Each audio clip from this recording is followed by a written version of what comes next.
अधिक मास महात्म्य कथासार मराठीमध्ये अध्याय 5. श्री गणेशाय नमः. त्या विप्रकन्येची विनवणी ऐकून दुर्वास ऋषी म्हणाले, मुली, तुला मी जे व्रत सांगतो ते तू कर, पण कोणाला सांगू नकोस. आता लवकरच या महिन्यापासून 3रा महिना पुरुषोत्तम मास येत आहे. त्यात जर दानाधिक कर्मे केली, उपवास केला तर अनेक पापे दूर होतात व इष्टवर प्राप्ती होते आणि ती मोक्ष मिळतो, असे सांगून दुर्वासांनी तिला त्या महिन्यात काय काय करता येईल ते सांगितले.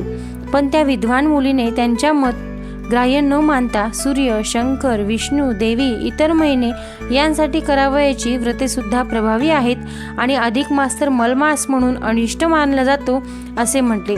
दुर्वासांना वाईट वाटले, पण पितृहीन अज्ञानी कन्या समजून त्यांनी तिला शाप दिला नाही. एवढे मात्र म्हणाले, मुली, तू पुरुषोत्तम मासाची निंदा केलीस, त्या कर्माचा परिणाम मात्र तुला भोगावा लागेल. तिला क्षमा करून दुर्वास ऋषी तिथून निघून गेले.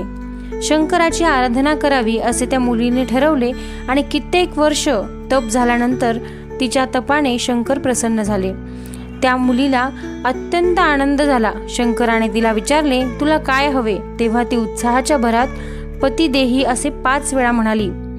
शंकर म्हणाला, अरे 5 वेळा कशाला म्हटलेस? तुला 5 पती मिळतील. तू पुरुषोत्तम मासाची निंदा केलीस, त्यामुळे तुला दुःख भोगावे लागेल. तुला पुढच्या जन्मी 5 पती मिळतील, तरी तुला मोठी पतिव्रता म्हणून मान मिळेल. काळजी करू नकोस. असे म्हणून शंकर अंतर्धान पावला. ती कन्या पुष्कळ दिवस जिवंत राहिली, पण कालांतराने मरण पावली. द्रुपद राजाने जो यज्ञ केला त्या यज्ञातून तीच कन्या प्रगट झाली.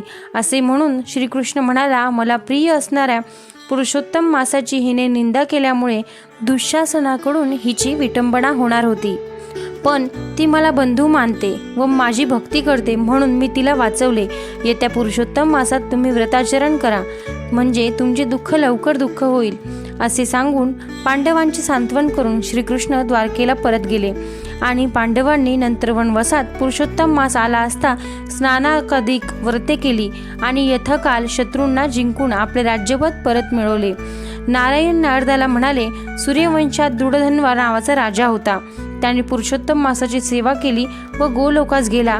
त्याची कथा ही बोधप्रद आहे, ती ऐका. इथे अधिक मास महात्म्य कथासार मराठीमध्ये 5वा अध्याय गोडहा.